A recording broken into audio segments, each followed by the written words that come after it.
worked at room temperature. Theirs worked in liquid helium and were immense things. It was far more sensitive at 10 hertz in their squids. So I embarrassed the government a great deal.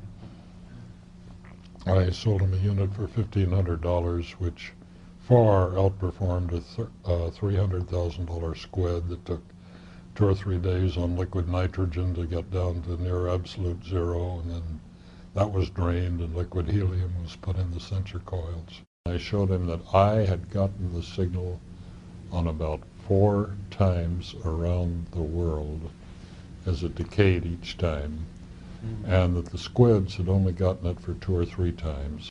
So that was another part of my life where I was highly politically incorrect, but I was scientifically correct, and I'm proud of it. So that was one of my adventures with ultra sensitive magnetometers that I designed, I built, I engineered, I made the printed circuit boards.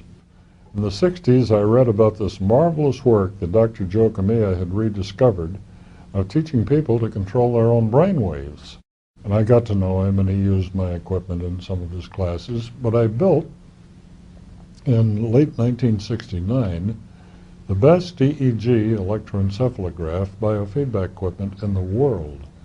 The unit was quite small, about the size of a pack of cigarettes. It worked on a single 9-volt battery. It would amplify all of the brain waves in the human being, and we trained hundreds of people to control their brain waves. It did lead me to the brain tuner, and it led me to many other things. The cranial electrostimulation, CES, got the nickname brain tuner, and an article was done in 1983 in Omni magazine saying this was the thing that was curing British rock stars that had heroin, cocaine, morphine addictions.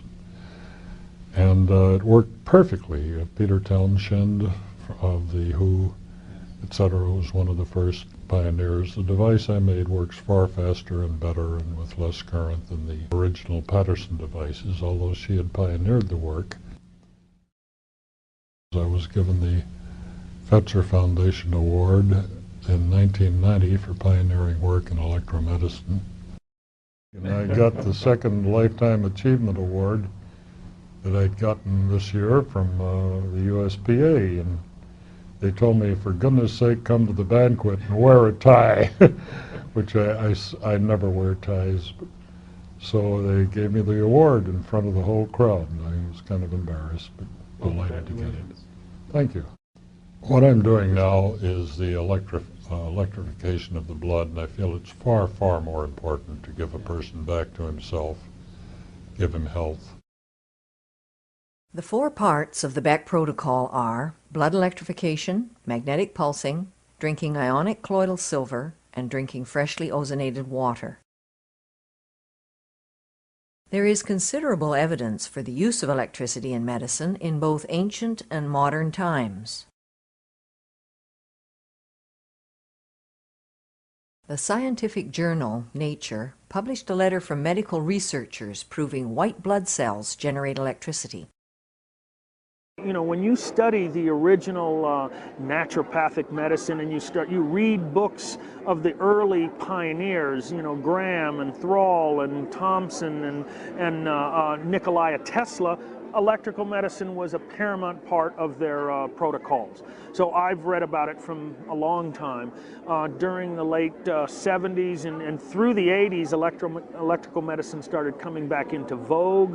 There's a number of different pieces of equipment on the market. I personally use the equipment from Dr. Bob Beck and his protocols. He's one of the foremost really aficionados of electrical medicine in the world today.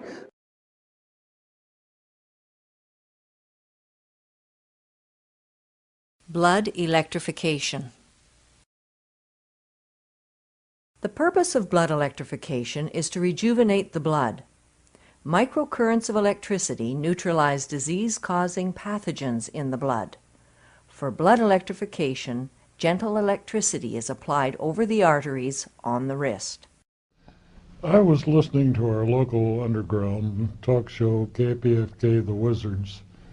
We learned that a Dr. Stephen Colley at Albert Einstein College of Medicine had invented a surefire cure for AIDS, and that there was a small write-up in Science News in the, I think it was March 1990 issue about this. Well, I pulled on my clothes, headed for the nearest library, and eventually found a copy.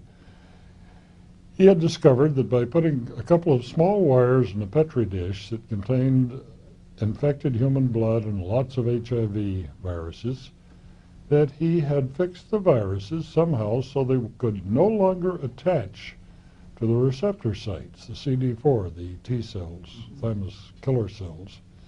So therefore they were neutralized and unaffected to reproduce themselves. Well, I was so fascinated by this because I'd been playing in electromedicine for many years that I had to try it. I didn't believe it. I thought maybe it was a false observation, or maybe he'd put so much current that he'd fried them and killed them and it would kill the human being. He was using only 50 to 100 microamperes. 50 millionths of an ampere was all it needed, and it later turned out to neutralize or eliminate every parasite, every fungi, every germ, every bacteria, every virus in the blood, and it had no effect, no bad effect, on the normal blood cells. Well, we know that's happening now, and now I've been in it about 8 years. I thoroughly believe it. Dr. Kaali, K-A-A-L-I, was the MD with another doctor at Albert Einstein College of Medicine in New York, got a patent. And this is federal patent number 5188738. Your arm is opened surgically, the ulnar artery is opened surgically, driven by a small transistor lithium watch battery. And this is implanted, sewn up, and you wear this for about a month till the battery runs down, and then your arm is opened surgically. This is taken out, sterilized, a new battery is put in it, and it's put in another arm or in your thigh or in vessels that go to your legs. When I did a patent search, people going back every few years, dozens of patents going back 107 years, describe the same process. For example, for sterilizing water before it's dumped into rivers. Same process, so Kaali was not the first to do it. Now it occurred to me, isn't it far better to put more current into the outside of the body with no punctures so that you get the 50 to 100 microamperes flowing in the blood, and there is no surgery involved, no holes are put in the body. So this system, which we've published the schematic on, is so much simpler, so much easier, so much cheaper. So what I explain to people is that although the silver pulse, we'll talk later, that's where you apply the electrodes to the skin, gets the blood, shall I say, treated. The blood circulates through most of the body. There are parts of the body that don't have very good blood circulation. And so we needed another device added to the menagerie which would put an electrical charge, a back EMF, electromotive force, into the various tissues. And we have maybe 256 lymph nodes.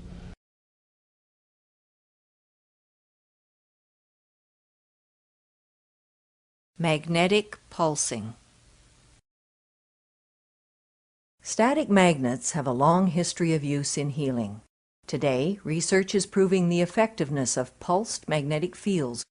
As part of the Beck protocol, a magnetic pulse generator is used on specific body sites to create the necessary microcurrents in lymph nodes and tissues. One day it occurred to me how I could save a few cents a day, and I put a coil that I'd wound on the strobe light that I was using on my own camera. And I found if you put a penny on a parking meter, you could get 6 minutes. But also the parking meters of that time were like wind-up clocks. They had a hairspring in them. When you turned the handle, it wound the clock. You could blow the hairspring out of a parking meter with a magnetic pulse. So I'd put a penny in and park all day for free. So I did that too. I hate to admit it, but I think the statute of limitations